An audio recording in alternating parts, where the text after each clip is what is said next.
Hello दोस्तों, मैं आशीष कुमार अपने YouTube channel Bihar GK tricks में आपका स्वागत करता हूं। आज हम लोग आधुनिक भारत का इतिहास का 5वां पार्ट इस वीडियो में देखेंगे। तो यदि आप लोगों ने अब तक हमारा channel Bihar GK tricks subscribe नहीं किया है तो इसे सब्सक्राइब कर लें, साथ ही बेल आइकन को जरूर दबाएं। तो आइए वीडियो को स्टार्ट करते हैं। आज का पहला प्रश्न है, दांडी यात्रा कितने दिन चली थी? तो कितने दिन चली थी? तो सही उत्तर है सी, 24 दिन। अब अगला प्रश्न है, 1929 में खुदाई खिदमतगार को किसने संगठित किया था? तो किसने किया था? तो अब्दुल गफ्फार खान ने। उत्तर पश्चिमी सीमा प्रांत में खान अब्दुल गफ्फार खान के नेतृत्व में खुदाई खिदमतगार नामक स्वयं सेवक संगठन स्थापित किया गया था। इसे लाल कुर्ती के नाम से भी जाना जाता है। लाल कुर्ती संगठन ने पठानों की राष्ट्रीय एकता का नारा बुलंद किया और अंग्रेजों से स्वतंत्रता के लिए ब्रिटिश उपनिवेशवाद के विरुद्ध आंदोलन संगठित किया तथा श्रमजीवियों की हालत में सुधार की मांग की। ध्यातव्य है कि जब अन्य प्रांतों में मुसलमान स्वयं को सत्याग्रह आंदोलन से अलग रख रहे थे, उत्तर पश्चिमी सीमा प्रांत के मुसलमानों ने खान अब्दुल गफ्फार खान के नेतृत्व में सविनय अवज्ञा आंदोलन में एक महत्वपूर्ण भूमिका निभाई थी। अब अगला प्रश्न है, बेगूसराय के चौकीदार के विरुद्ध आंदोलन एक हिस्सा था। तो किसका हिस्सा था? तो इसका सही उत्तर है बी, अर्थात सविनय अवज्ञा आंदोलन का हिस्सा था। दिसंबर 1930 में सविनय अवज्ञा आंदोलन के दौरान उत्तरी बिहार के सारण जिले में बिहोर नामक स्थान पर चौकीदारी टैक्स के विरोध में प्रदर्शन हुए थे और प्रदर्शनकारियों ने बंदूक से 27 बार छर्रे दागे जाने की परवाह नहीं की। अगले महीने बेगूसराय में स्वतंत्रता दिवस के लिए एकत्रित भीड़ में भारी संख्या में ग्रामवासी आकर सम्मिलित हो गए और उपखंड अधिकारी को एक गड्ढे में खदेड़ दिया था। 146 बार गोलीबारी किए जाने के बाद ही वे विसर्जित हुए थे। अब अगला प्रश्न है, सविनय अवज्ञा आंदोलन की असफलता के बाद गांधी जी ने महत्व दिया किस चीज को? तो सही उत्तर है ए, रचनात्मक कार्यक्रम को। सविनय अवज्ञा आंदोलन की असफलता के बाद गांधी जी ने रचनात्मक कार्यक्रम को महत्व दिया था। अक्टूबर 1934 में गांधी जी ने अपना पूरा समय हरिजन उत्थान में लगाने के लिए सक्रिय राजनीति से स्वयं को हटाने का निश्चय किया था। सितंबर 1932 में गांधी जी ने हरिजन कल्याण हेतु अखिल भारतीय छुआछूत विरोधी लीग की स्थापना की तथा हरिजन नामक साप्ताहिक पत्र का प्रकाशन किया था। अब अगला प्रश्न है, निम्नलिखित में से किस भारतीय नेता ने लंदन में प्रथम गोलमेज कॉन्फ्रेंस में भाग लिया था? तो सही उत्तर है ए, मौलाना मोहम्मद अली। मई 1930 को साइमन कमीशन की रिपोर्ट प्रकाशित हुई थी। राजनीतिक संगठनों ने कमीशन की सिफारिशों को अस्वीकार कर दिया था। कांग्रेस के प्रमुख नेता जेल में थे। ब्रिटिश सरकार ने निराशा एवं असंतोष के वातावरण में नवंबर 1930 में लंदन में प्रथम गोलमेज सम्मेलन बुलाया। सम्मेलन में कुल 89 प्रतिनिधियों ने भाग लिया, किंतु कांग्रेस ने भाग नहीं लिया था। भाग लेने वालों में प्रमुख थे तेज बहादुर सप्रू, श्रीनिवास शास्त्री, मोहम्मद अली, मोहम्मद शफी, आगा खां, फजलुल हक, मोहम्मद अली जिन्ना, होमी मोदी, एम.आर. जयकर, मुंजे, भीमराव अंबेडकर तथा सुंदर सिंह मजीठिया आदि। अब अगला प्रश्न है, गांधी इरविन समझौता हुआ था कब? तो इसका उत्तर है बी, 1931 में।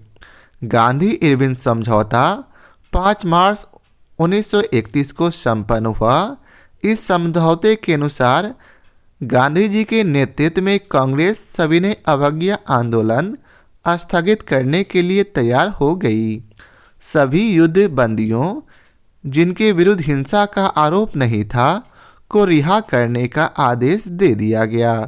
विदेशी कपड़ों और शराब की दुकानों पर शांतिपूर्ण धरना देने का अधिकार दिया गया। समुद्र तलीय प्रदेशों में बिना नमक कर दिए नमक बनाने की अनुमति दी गई। और 5वां है, कांग्रेस द्वितीय गोलमेज सम्मेलन में भाग लेने के लिए तैयार हो गई, परंतु इस समझौते ने जनता को निराश किया क्योंकि भगत सिंह, सुखदेव एवं राजगुरु को फांसी न दिए जाने की जनता की मांग को इसमें सम्मिलित नहीं किया गया था। अब अगला प्रश्न है, निम्न में से कौन सा गोलमेज सम्मेलन 1932 में हुआ था? तो सही उत्तर है सी, तीसरा। प्रथम गोलमेज सम्मेलन 12 नवंबर 1930 से 13 जनवरी 1931 तक लंदन में आयोजित किया गया था, जिसमें भारतीय उदारवादी दल, मुस्लिम लीग, हिंदू महासभा, दलित वर्ग, व्यापारी वर्ग तथा रजवाड़ों के प्रतिनिधियों ने भाग लिया था, किंतु कांग्रेस इसमें सम्मिलित नहीं हुई थी।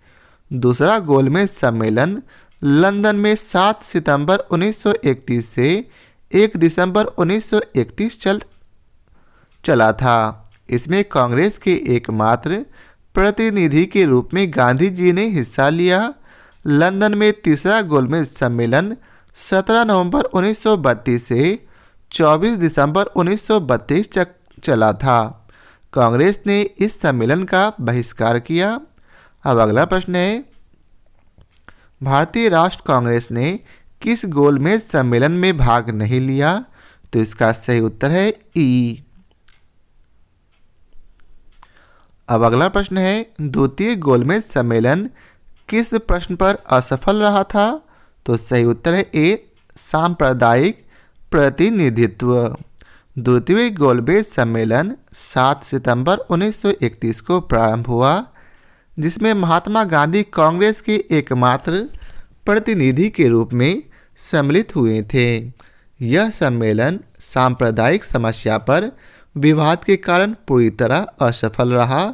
दलित नेता भीमराव अंबेडकर ने दलितों के लिए पृथक निर्वाचन मंडल की सुविधा की मांग की, जिसे गांधी जी ने अस्वीकार कर दिया। अंततः सांप्रदायिक गतिरोध के कारण सम्मेलन 1 दिसंबर 1931 को समाप्त घोषित कर दिया गया था। अब अगला प्रश्न है, महात्मा गांधी दिसंबर 1931 में खाली हाथ कहाँ से भारत लौटे थे? तो सही उत्तर है ए, लंदन से। महात्मा गांधी ने कांग्रेस के एकमात्र प्रतिनिधि के रूप में 7 दिसंबर 1931 से प्रारंभ द्वितीय गोलमेज सम्मेलन में भाग लिया, किंतु 28 दिसंबर 1931 को वह लंदन से खाली हाथ निराश होकर बंबई पहुंचे। स्वदेश पहुंचने पर उन्होंने कहा कि यह सच है कि मैं खाली हाथ लौटा हूं, किंतु मुझे असंतोष है कि जो ध्वज मुझे सौंपा गया था मैंने उसे नहीं होने दिया और उसके सम्मान के साथ समझौता नहीं किया। अब अगला प्रश्न है, गांधी इरविन समझौते के हस्ताक्षर होने में किसने महत्वपूर्ण भूमिका निभाई? तो सही उत्तर है सी, तेज बहादुर सप्रू। वायसराय इरविन ने देश में सौहार्द का वातावरण उत्पन्न करने के उद्देश्य से 26 जनवरी 1931 को गांधी जी को जेल से रिहा कर दिया। तेज बहादुर सप्रू तथा एम.आर. जयकर के प्रयत्नों से गांधी एवं इरविन के मध्य 17 फरवरी 1931 से दिल्ली में वार्ता आरंभ हुई। 5 मार्च 1931 को दोनों के मध्य एक समझौता हुआ जो गांधी इरविन समझौता के नाम से जाना जाता है। अब अगला प्रश्न है 5 मार्च 1931 को निम्न में से कौन समझौता हुआ था? तो सही उत्तर है सी, इरविन गांधी समझौता। नेक्स्ट प्रश्न है अगस्त 1932 के रैमजे मैकडोनाल्ड के सांप्रदायिक पंचायत के द्वारा पहली बार एक पृथक निर्वाचक समूह बनाया गया।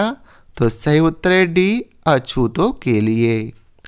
ब्रिटिश प्रधानमंत्री रैमजे मैकडोनाल्ड ने 16 अगस्त 1932 को सांप्रदायिक निर्णय प्रस्तुत किया जिसके अंतर्गत प्रत्येक अल्पसंख्यक समुदाय के लिए विधानमंडलों में कुछ सीटें आरक्षित कर दी गई थी जिनके सदस्यों का चुनाव पृथक निर्वाचक मंडलों द्वारा किया जाना था। मुसलमान और सिख, ईसाइयों, आंग्ल भारतीयों, महिलाओं को तो पहले से ही अल्पसंख्यक माना जाता था। अब इस नए कानून के अंतर्गत दलित वर्ग को अल्पसंख्यक मानकर हिंदुओं से अलग कर दिया गया था। अब अगला प्रश्न है सांप्रदायिक अवार्ड एवं पूना पैक्ट में क्रमशः दलित वर्ग के लिए कितनी सीटें दी गई? तो सही उत्तर है बी, क्रमशः 71 व 147। सांप्रदायिक अवार्ड में प्रांतीय विधानमंडलों में दलितों के लिए सुरक्षित सीटों की संख्या 71 थी जिसे पूना पैक्ट में बढ़ाकर 147 कर दी गई थी। केंद्रीय विधानमंडल में सुरक्षित सीटों की संख्या में 18% की वृद्धि की गई थी। अब अगला प्रश्न है पूना समझौते का उद्देश्य था? तो सही उत्तर है बी, दलित वर्ग को प्रतिनिधित्व देना। 24 सितंबर 1932 को पूना में गांधी जी तथा डॉक्टर भीमराव अंबेडकर के बीच एक समझौता हुआ जिसके अनुसार विभिन्न प्रांतीय विधानमंडलों में दलित वर्गों के लिए 147 सीटें आरक्षित की गई जबकि सांप्रदायिक अधिनिर्णय में केवल 71 सीटों की ही व्यवस्था की गई थी तथा केंद्रीय विधानमंडल में 18% सीटें दलित वर्गों के लिए आरक्षित की गई थी। अब अगला प्रश्न है अपने किस कार्यकारिणी कमेटी में कांग्रेस ने भू स्वामित्व को समाप्त करने की नीति अपनाई? तो सही उत्तर है ए, कार्यकारिणी कमेटी 1937। भारतीय राष्ट्रीय कांग्रेस की कार्यकारिणी कमेटी ने वर्ष 1937 में भू स्वामित्व को समाप्त करने की नीति अपनाई थी। संयुक्त प्रांत और बिहार में काश्तकारी बिल पारित किए गए। सभी कांग्रेस शासित प्रदेशों में कृषकों को साहूकारों के चुंगल से बचाने तथा सिंचाई सुविधाओं को बेहतर बनाने के प्रयास किए गए। अब अगला प्रश्न है किस अधिनियम के बारे में जवाहरलाल नेहरू ने कहा था कि हमें एक ऐसी कार दी गई थी जिसमें सब ब्रेक थे किंतु इंजन नहीं था? तो सही उत्तर है डी, 1935 का अधिनियम के बारे में ऐसा कहा था। 1935 के अधिनियम के बारे में जवाहरलाल नेहरू ने कहा था एक कार जिसमें ब्रेक तो है पर इंजन नहीं। वे वर्ष 1947 से 1964 तक भारत के प्रधानमंत्री रहे। वे पंचशील के प्रणेता तथा गुटनिरपेक्ष में विश्वास रखने वाले थे।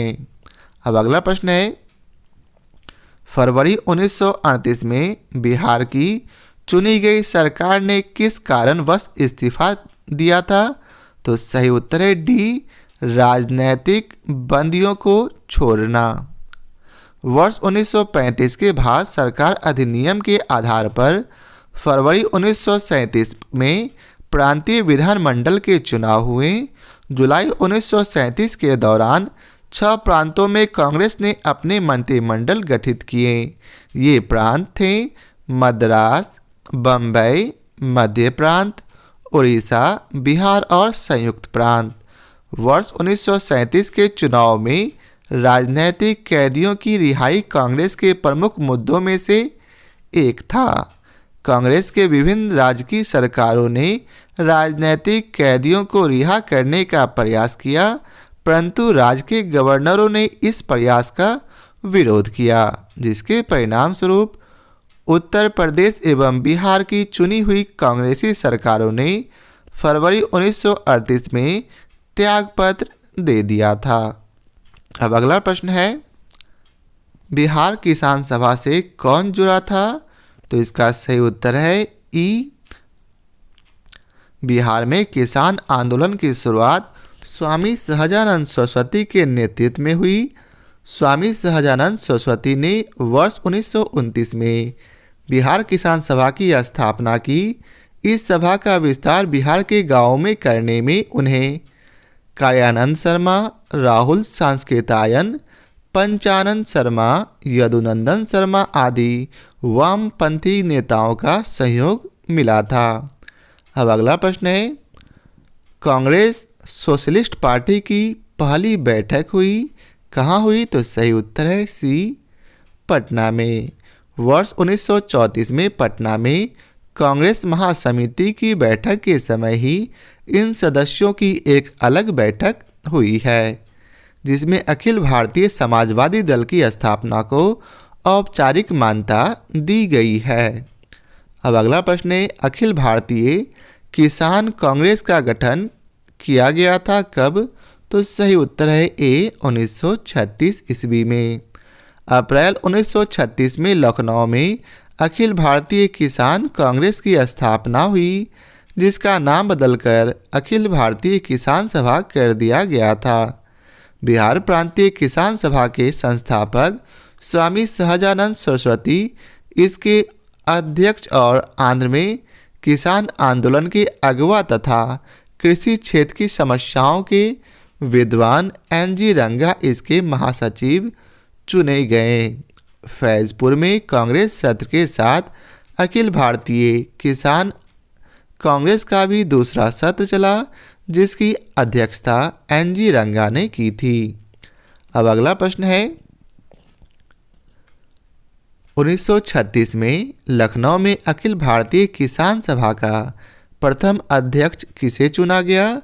तो सही उत्तर है सी, स्वामी सहजानंद सरस्वती को। वह कौन जगह थी जहां अखिल भारतीय किसान सभा का पहला अधिवेशन हुआ था? तो सही उत्तर है सी, लखनऊ। नेक्स्ट प्रश्न है, स्वामी सहजानंद सरस्वती ने भूमि और जलमार्ग के राष्ट्रीयकरण की मांग के साथ अखिल भारतीय संयुक्त किसान सभा गठन किया। तो सही उत्तर है उनकी मृत्यु के ठीक पहले। अखिल भारतीय किसान सभा का गठन स्वामी सहजानंद सरस्वती द्वारा 1936 में किया गया था। वर्ष 1949 में सहजानंद ने ऑल इंडिया यूनाइटेड किसान सभा का गठन किया था। इस संगठन की मूलभूत मांग भूमि, जलमार्ग, ऊर्जा और संपत्ति के सभी स्रोतों का राष्ट्रीयकरण करना था। अब अगला प्रश्न है, भारत ट्रेड यूनियन कांग्रेस के पहले अध्यक्ष कौन थे? तो सही उत्तर है सी, लाला लाजपत राय। भारत में ट्रेड यूनियन कांग्रेस की स्थापना एन.एम. जोशी द्वारा 31 अक्टूबर 1920 को बंबई में की गई थी।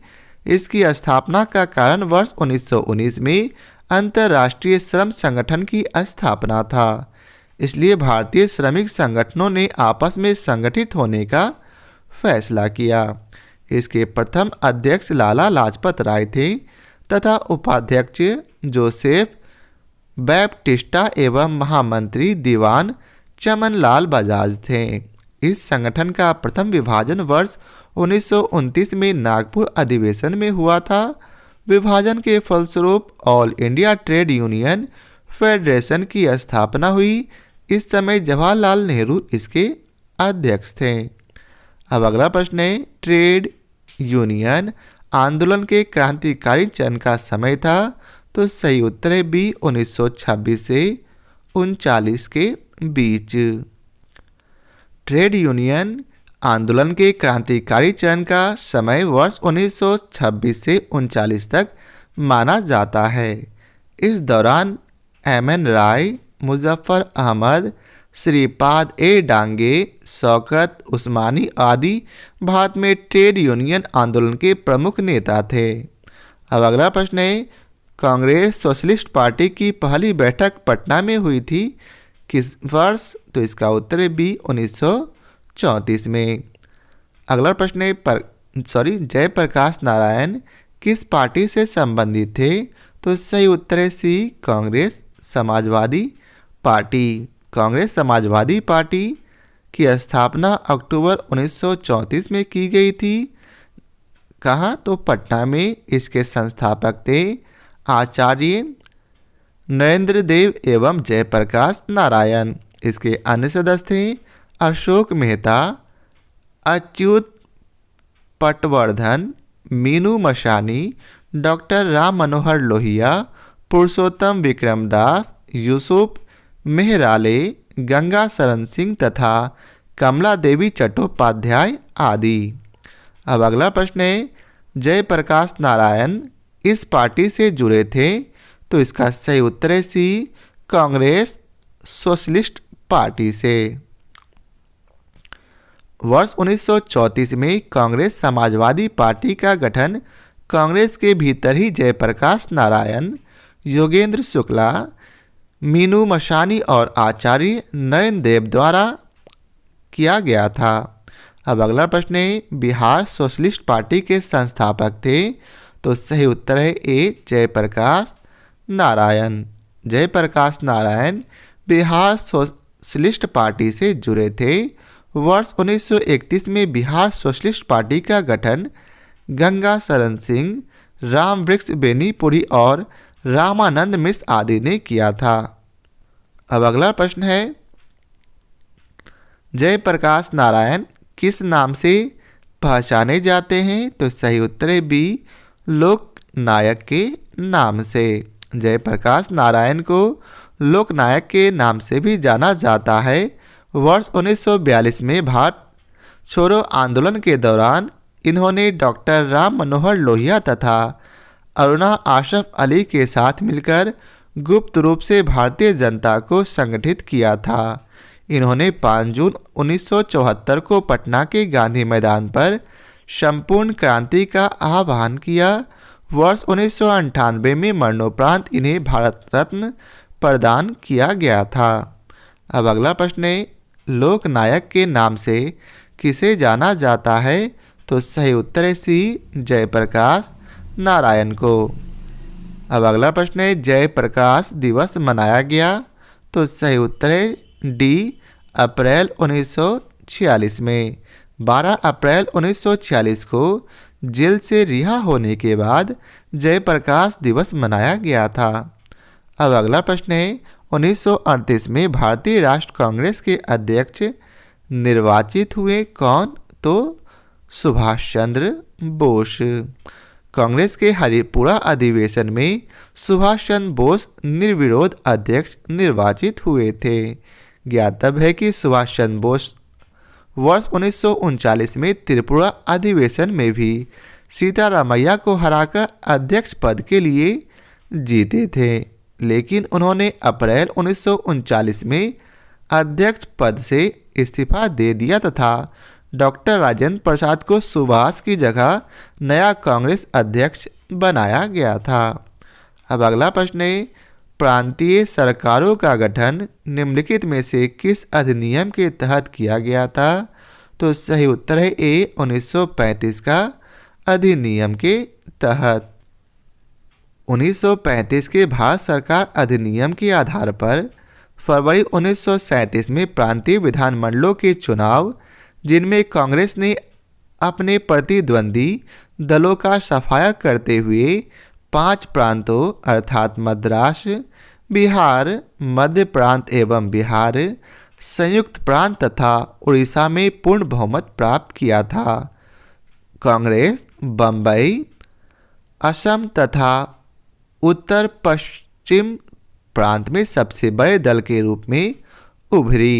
केवल बंगाल, पंजाब तथा सिंध में ही कांग्रेस सबसे बड़ा दल बनने से वंचित रही। जुलाई 1937 में कांग्रेस ने 6 प्रांतों मद्रास, संयुक्त प्रांत, मध्य प्रांत, बिहार, बम्बई तथा उड़ीसा में अपनी सरकारें गठित की। नोट याद रखेंगे, बम्बई में कांग्रेस को लगभग पूर्ण बहुमत मिला था। अयोध्या सिंह की पुस्तक भारत का मुक्ति संग्राम में बम्बई में भी कांग्रेस का पूर्ण बहुमत दिखाया गया है, जो कि अन्य स्रोतों के अनुसार सही नहीं है। अब अगला प्रश्न है, इम्पीरियल कैडेट कॉर्प्स की स्थापना किसने की? तो सही उत्तर है बी, लॉर्ड कर्जन ने। लॉर्ड कर्जन ने वर्ष 1901 में इम्पीरियल कैडेट कॉर्प्स की स्थापना की। इसका उद्देश्य देशीय नरेशों के राजकुमारों एवं सामंतों के पुत्रों को सैनिक शिक्षा का प्रबंध करना था। अब अगला प्रश्न है, 1927 की बटलन कमेटी का उद्देश्य था। तो सही उत्तर है डी, भारत सरकार तथा देशी राज्यों के मध्य संबंधों को सुधारना। बटलन समिति का गठन वर्ष 1927 में किया गया था। इसे भारतीय रियासत समिति भी कहते हैं। इसका उद्देश्य भारत सरकार तथा भारतीय रियासतों के बीच संबंधों की जांच करना तथा ब्रिटिश भारत और भारतीय रियासतों के बीच आर्थिक एवं वित्तीय संबंधों को सुधारने हेतु सिफारिशें करना था। भारतीय नरेशों ने एक सुप्रसिद्ध वकील सर स्कॉट को कमेटी के सम्मुख उनका दृष्टिकोण प्रस्तुत करने के लिए नियुक्त किया। स्कॉट का यह तर्क था कि प्रत्येक रियासत आरंभ में स्वतंत्र थी और इसलिए वह स्वतंत्र है, केवल उस सीमा तक नहीं जहां उसने अपनी प्रभुसत्ता कौन को दे दी है, अर्थात विशेषाधिकार भारतीय रियासतों के पास है। अब अगला प्रश्न है, all India state people's conference का गठन कब हुआ? तो सही उत्तर है सी, 1927 में। दिसंबर 1927 में अखिल भारतीय राज्य जन कॉन्फ्रेंस का आयोजन किया गया। इसमें विभिन्न रियासतों से आए 700 से अधिक राजनीतिक कार्यकर्ताओं ने भाग लिया। इसके आयोजन में महत्वपूर्ण भूमिका निभाई थी बलवंत राय मेहता, मनीलाल कोठारी और जी.आर. अभयंकर ने। अब अगला प्रश्न है, द्वितीय विश्व युद्ध के समय ब्रिटेन का प्रधानमंत्री कौन था? तो सही उत्तर है सी, विंस्टन चर्चिल। विंस्टन चर्चिल द्वितीय विश्व युद्ध के दौरान ब्रिटेन के प्रधानमंत्री थे। इनका कार्यकाल वर्ष 1940 से 45 तक था।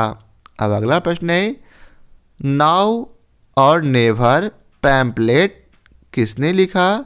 तो सही उत्तर है सी, रहमत अली।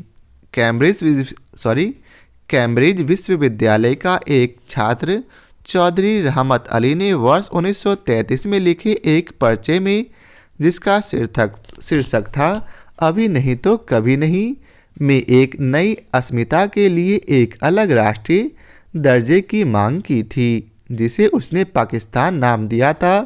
पाकिस्तान की रचना निम्नलिखित प्रांतों के पहले अक्षर से किया गया था। पी से पंजाब, ए से अफगानिस्तान, के से कश्मीर, एस से सिंध और तान से बलूचिस्तान। अब अगला प्रश्न है, पाकिस्तान के अलग राज्य आंदोलन का नेतृत्व किसने किया? तो इसका सही उत्तर है डी, अर्थात मोहम्मद अली जिन्ना ने।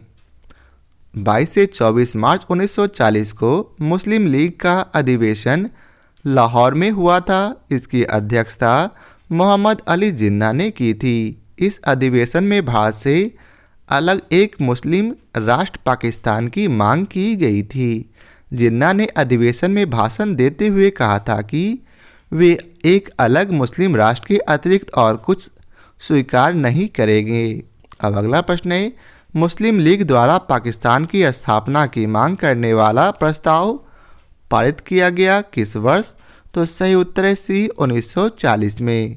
22 से 24 मार्च 1940 को मुस्लिम लीग के लाहौर अधिवेशन में प्रसिद्ध पाकिस्तान प्रस्ताव पारित किया गया, जिसका आधार यह था कि ऐसा कोई संविधान मुसलमानों को स्वीकार नहीं होगा जिसमें भारत के पूर्व और पश्चिम के मुस्लिम बहुल क्षेत्रों को एक स्वतंत्र और सार्वभौम राज्य के रूप में स्वीकार न किया गया हो। अब अगला प्रश्न है, व्यक्तिगत सत्याग्रह किसने आरंभ किया? तो सही उत्तर है ए विनोबा भावे। कांग्रेस ने अगस्त प्रस्ताव के विरोध तथा युद्ध में अपने को अलग सिद्ध करने के लिए 17 अक्टूबर 1940 को व्यक्तिगत सत्याग्रह आरंभ किया। विनोबा भावे प्रथम सत्याग्रही थे तथा जवाहरलाल नेहरू दूसरे। अब अगला प्रश्न है, व्यक्तिगत सत्याग्रह आंदोलन की या के प्रथम सत्याग्रही कौन थे? तो सही उत्तर है सी विनोबा भावे। नेक्स्ट प्रश्न है, सर्वोदय शब्द का प्रयोग सर्वप्रथम किसने किया था? तो सही उत्तर है ए महात्मा गांधी ने। सर्वोदय संस्कृत के दो शब्दों सर्व जिसका अर्थ है सबका तथा उदय जिसका अर्थ है उत्थान से मिलकर बना है। सर्वोदय शब्द का प्रयोग सर्वप्रथम महात्मा गांधी ने किया था। वर्ष 1908 में जॉन रस्किन की पुस्तक अनटू दिस लास्ट के अनुवाद में इसका प्रयोग किया गया। इसका उद्देश्य सभी के अंदर स्वाधीनता और समानता की भावना का विकास करना था। अब अगला प्रश्न है, किसकी दृष्टि में क्रिप्स प्रस्ताव एक टूटते हुए बैंक के नाम एक उत्तर दिनांकित चेक है? तो इसका सही उत्तर है बी जवाहरलाल नेहरू के दृष्टि में।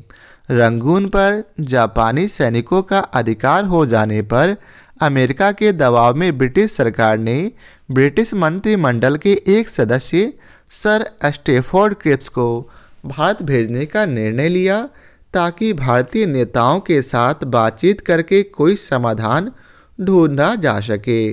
क्रिप्स भारत में 3 सप्ताह रहे और भारतीय नेताओं के साथ विचार विमर्श करके उन्होंने एक प्रारूप के रूप में अपने प्रस्तावों की घोषणा की। महात्मा गांधी ने उसे उत्तर तीर्थीय चेक अर्थात पोस्ट डेटेड चेक की संज्ञा दी है, जबकि जवाहरलाल नेहरू ने उसमें यह जोड़ दिया कि ऐसा बैंक पर जो टूट रहा है। अब अगला प्रश्न है, भारत छोड़ो आंदोलन का नेतृत्व किया था? तो इनमें से कोई नहीं। अखिल भारतीय कांग्रेस समिति की बैठक 8 अगस्त 1942 को लगभग अर्धरात्रि में समाप्त हुई। उसी रात को पुलिस ने महात्मा गांधी, मौलाना आज़ाद तथा सभी प्रमुख कांग्रेसी नेताओं को गिरफ्तार कर लिया। एक सप्ताह के भीतर कांग्रेस संगठन से संबंधित प्रत्येक महत्वपूर्ण व्यक्तियों को गिरफ्तार कर लिया गया। अतः आंदोलन नेतृत्वहीन हो गया। भारत छोड़ो आंदोलन राष्ट्रीय स्वतंत्रता संघर्ष का प्रथम आंदोलन था जो नेतृत्वहीनता की स्थिति में भी अपने उद्देश्य को पूरा कर सका। अब अगला प्रश्न है, भारत छोड़ो आंदोलन कब प्रारंभ हुआ? तो सही उत्तर है ए 9 अगस्त 1942 को। 7 अगस्त 1942 को बम्बई के ऐतिहासिक ग्वालियर टैंक में अखिल भारतीय कांग्रेस कमेटी की वार्षिक बैठक हुई, जिसमें वर्धा प्रस्ताव की पुष्टि हुई थी। थोड़े बहुत संशोधन के बाद 8 अगस्त 1942 को प्रस्ताव स्वीकार कर लिया गया और भारत के स्वतंत्रता संघर्ष के तहत अंग्रेजों के विरुद्ध भारत छोड़ो आंदोलन प्रारंभ करने की घोषणा की गई। 9 अगस्त 1942 को भारत छोड़ो आंदोलन आरंभ हुआ। आंदोलन आरंभ होते ही ऑपरेशन जीरो आवर के तहत गांधी जी तथा अन्य चोटी के कांग्रेस नेताओं को गिरफ्तार कर लिया गया। गांधी जी को गिरफ्तार कर सरोजनी नायडू सहित पूना के आगा खां पैलेस में रखा गया। वर्ष 1942 के आंदोलन का सर्वाधिक प्रभाव बम्बई, बंगाल, बिहार, उड़ीसा, यूपी एवं मद्रास में था, लेकिन समूचे देश की हिस्सेदारी इसमें अवश्य थी। अब अगला प्रश्न है, करो या मरो का संबंध किस आंदोलन से है? तो सही उत्तर है डी, भारत छोड़ो आंदोलन से। प्रश्नगत कथन भारत छोड़ो आंदोलन से संबंध है। 8 अगस्त 1942 को भारत छोड़ो प्रस्ताव कतिपय संशोधनों के बाद पास कर दिया गया था। इसमें गांधी जी द्वारा दिया गया यह वक्तव्य विशेष महत्वपूर्ण है। संपूर्ण आज़ादी से कम किसी भी चीज़ से मैं संतुष्ट होने वाला नहीं हो सकता है।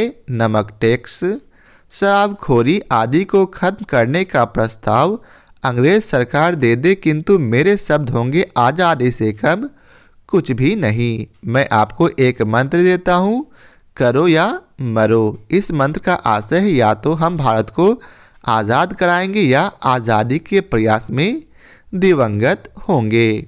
अब अगला प्रश्न है, 6 जुलाई 1942 को वर्धा में महात्मा गांधी ने कांग्रेस की कार्यकारी समिति में अपने भारत छोड़ो आंदोलन की चर्चा की, तब उस समिति के अध्यक्ष थे कौन? तो सही उत्तर है बी, मौलाना अबुल कलाम आज़ाद। वर्धा में जुलाई 1942 में हुई कांग्रेस की समिति की बैठक में मौलाना अबुल कलाम आज़ाद, सरोजनी नायडू, J.L. नेहरू, वल्लभ भाई पटेल, डॉक्टर राजेंद्र प्रसाद, सीतारमैया, J.B. पंत, प्रफुल्ल चंद्र घोष, सैयद महमूद आशफ अली, J.B. कृपलानी, महात्मा गांधी इत्यादि ने भाग लिया तथा भारत छोड़ो नामक प्रस्ताव पास किया। इसकी अध्यक्षता अबुल कलाम आज़ाद ने की थी। अब अगला प्रश्न है, भारत छोड़ो आंदोलन के समय इंग्लैंड के प्रधानमंत्री थे कौन थे? तो इसका सही उत्तर है बी, चर्चिल। भारत छोड़ो प्रस्ताव पारित होने के बाद गांधी जी को कैद किया गया था। कहाँ किया गया था? तो आगा खां पैलेस में। भारत छोड़ो प्रस्ताव वर्धा कांग्रेस कार्य समिति द्वारा पारित होने के बाद 9 अगस्त 1942 को गांधी जी तथा अन्य सभी कांग्रेसी नेताओं को बंदी बना लिया गया था। गांधी जी को आगा खां महल में नज़रबंद रखा गया और कांग्रेस कार्य समिति के सदस्यों अर्थात नेहरू, अबुल कलाम आज़ाद, आशफ अली, J.B. पंत आदि को अहमदनगर किले में रखा गया। अब अगला प्रश्न है, भारत छोड़ो आंदोलन से उत्पन्न दंगे किस क्षेत्र में सबसे अधिक व्यापक रहे थे? तो इसका सही उत्तर है डी, अर्थात बिहार में और संयुक्त प्रांत अर्थात यूपी में। भारत छोड़ो आंदोलन से उत्पन्न दंगे बिहार और यूपी में सबसे अधिक व्यापक रहे थे। यहाँ विद्रोह जैसा माहौल बन गया।